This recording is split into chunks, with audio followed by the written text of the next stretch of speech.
Dr. Jaishankar, let me pose this question that he's asked for you, actually. He's asked to you. Can India take a stand? You've been a diplomat for this country for so long. Do you think we have it in us to take this kind of a stand? Choose sides? Well, I think we should take a stand, and I think we should choose a side, and that's our side. What about the American fight back, sir, in your assessment? Do you see this as an individual-led American position, sitting as a, as a foreign policy viewer? In your assessment, is this more individual-led, or do you think there is something more systemic? I'm going to pose the same question to General Petraeus, but as an observer, do you think there is something texturally different about what is happening between US and China today, or are we just seeing very loud negotiations taking place, basically about economic interests?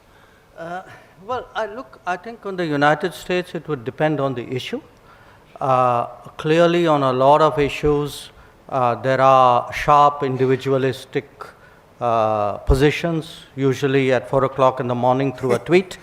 But I think on China, my sense is that the deep state and the loud state are united, that there is a broader consensus about how to deal with China. That's certainly the impression I have. Is the American fight back going to be sustainable? In the short answer, yes. But first of all, let me just tell you, Samir, it's a pleasure to be back on stage, especially with my old comrade, Foreign Secretary Jaishankar, and with one of Europe's great leaders for a good period of time, Prime Minister Gentiloni. And congratulations to you and your team for putting together what is increasingly a must-attend conference. Look, let me first actually just offer as a general comment that when one looks at the United States, keep in mind, by the way, I am not a registered voter, I am not part of any party, I am not just bipartisan, I am nonpartisan, so I'm not here speaking on behalf of the administration or anything like that. But what I would caution individuals around the world is certainly you should read the tweets. They are the unfiltered, unedited expressions of the thought of the commander-in-chief of the still world's greatest superpower.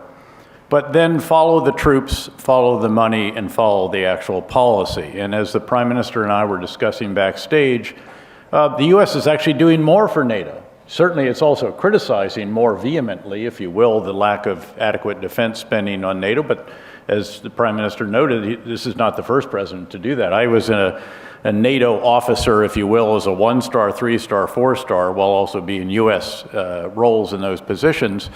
And I saw successive presidencies, 3 actually, criticize again the lack. When the U.S. is spending more than double all of the other NATO countries put together on defense, there is an issue. And it is one that this president has been more vocal on, certainly, and has employed, if you will, harsher rhetoric. But at the same time, when you look at what we are doing, not just continuing the previous administration's plans for troops in the Baltic states, aircraft in Eastern Europe, an armored brigade of the United States returned to the European continent for the first time in a number of years, since the last of those tanks were withdrawn, new NATO command structures being approved, all of this, frankly, in a response. Let's keep in mind, if you will, that Vladimir Putin is the greatest gift to NATO since the end of the Cold War. And it has provided a new reason for living, if you will, for NATO. And indeed, the U.S. is continuing to be, I think, the backbone in many respects of the force, not just there, but in other places around the world. But when you talk about what is the single biggest development, I think Foreign Secretary's predictions last year have absolutely proven out, especially when it comes to the case of U.S. and China. And here I would point out that the U.S., this is again not just Donald Trump. This is a bipartisan view that has gradually solidified over the course of a number of years.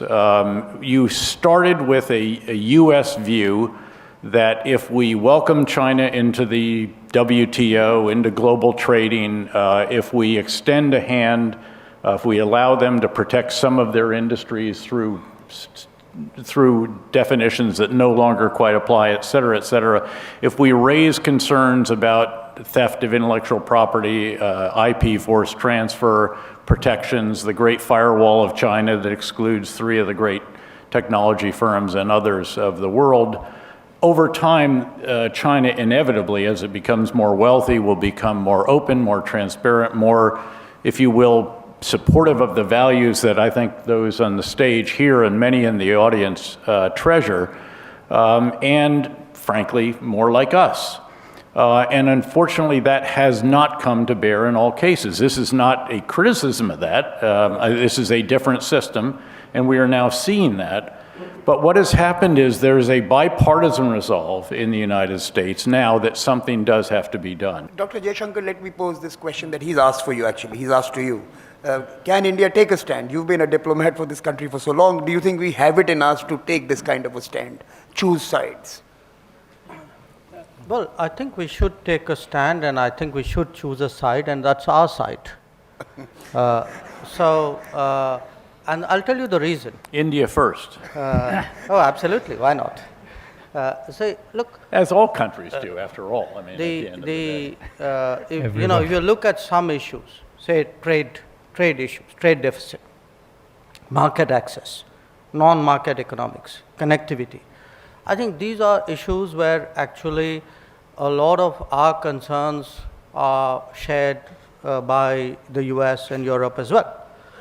But at the same time, today what the US is doing to the WTO, which really, I mean, short of gutting it, I mean, they really put it under intense pressure. That's the developing divide which has historically been there, erasing that or diluting that. So I think part of our problem with the US today is the ability to distinguish between the baby and the bathwater.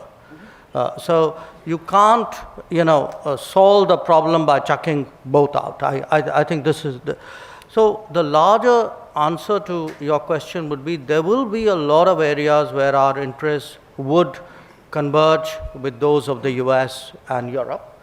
There will be areas where they won't, or they will be partial. And to my mind, if you look at it, east of India, there seems to be more convergence. But west of India, there seems to be less. And a lot of our concerns about AFPAC are still coming out of a belief that what the US specifically and Europe in addition, their thinking, their assessment of that situation is significantly different from ours. Prime Minister, if the Cold War that General Petraeus has warned us about in his last intervention was to come about, which side of that divide would you think Europe would opt for? Well, I think Europe should be, first of all, against a dynamic of a new Cold War.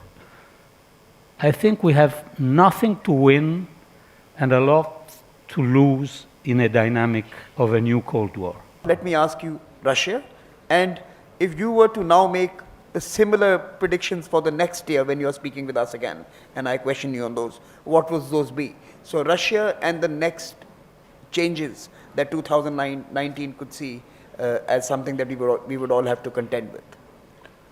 Well, to be very honest, if there's one thing which baffles me about American thinking currently, and to some extent European thinking, it is the obsession with Russia.